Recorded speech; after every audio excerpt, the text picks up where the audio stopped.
Comme d'habitude, la fin de l'année invite les analystes et les journalistes à faire le bilan de l'année, des 12 mois qui viennent de s'écouler. Pour les économistes, le moment est venu de faire le bilan de leurs prévisions, de regarder dans quelle mesure l'année a été surprenante ou plutôt en ligne avec ce qu'on attendait.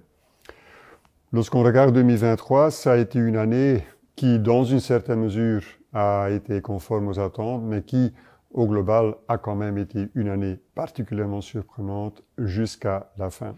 Commençons avec le domaine où la dynamique observée en 2023 a été plus ou moins en ligne avec ce qu'on anticipait.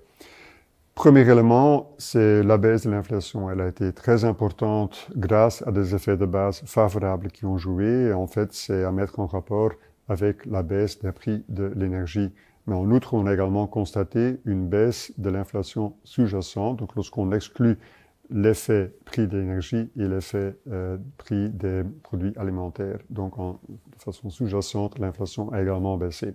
On s'en félicite bien évidemment.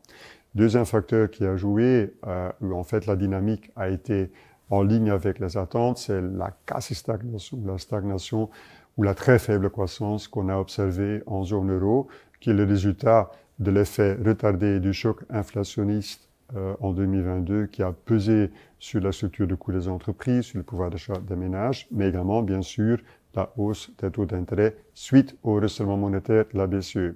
Et puis, le troisième facteur, en ligne avec les attentes, c'est la transmission monétaire. C'est la transmission de la hausse des taux officiels vers l'économie. Elle a été bien au rendez-vous en termes de dynamique du crédit bancaire, à la fois du côté offre et du côté demande. Offre, ça veut dire une plus grande prudence des banques dans l'octroi de crédit et puis la demande qui a baissé. Et ça, on l'a bien vu dans le secteur immobilier où en fait les mises en chantier ont fortement baissé et dans certains pays, il y a également eu une baisse des prix dans ce secteur.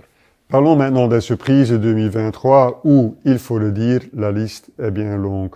En haut de liste, on trouve la hausse des taux officiels des banques centrales, la Réserve fédérale, la BCE, qui a été plus importante que ce qu'on imaginait en début d'année. Cette hausse qui était nécessaire face au risque inflationniste, face à ce défi majeur de ramener l'inflation vers l'objectif.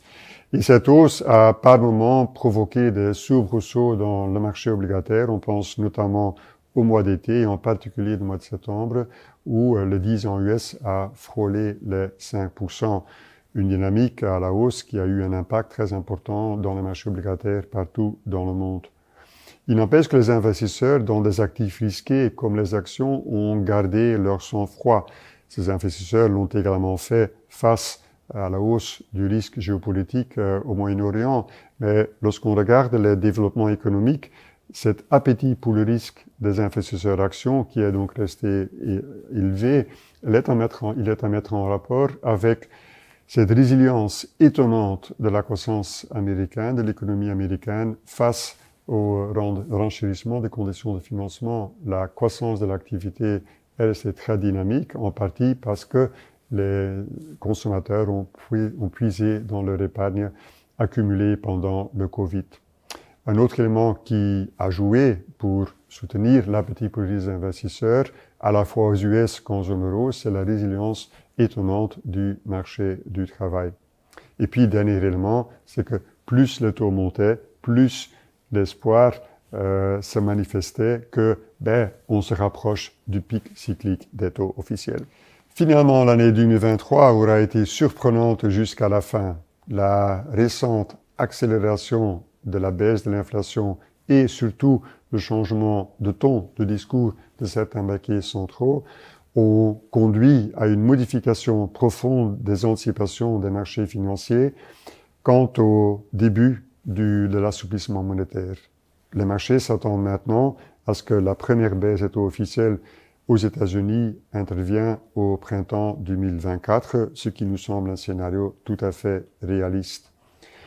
Il en découle que la probabilité d'un atterrissage en douceur de l'économie américaine a fortement augmenté. C'est bien évidemment une très bonne nouvelle pour les US, mais également pour le reste du monde, à commencer avec la zone euro, étant donné la relation commerciale importante entre les US et la zone euro.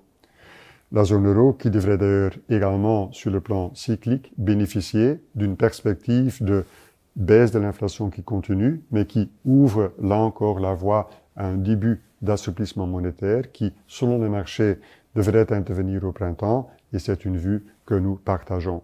Donc on peut dire 2023, une année pleine de surprises, c'est vrai, mais surtout qui se termine sur une note d'espoir pour 2024. Je vous remercie de nous avoir suivis tout au long de l'année et au nom de toute l'équipe, je vous souhaite une excellente fin d'année et on se donne rendez-vous début 2024. Bonne fête!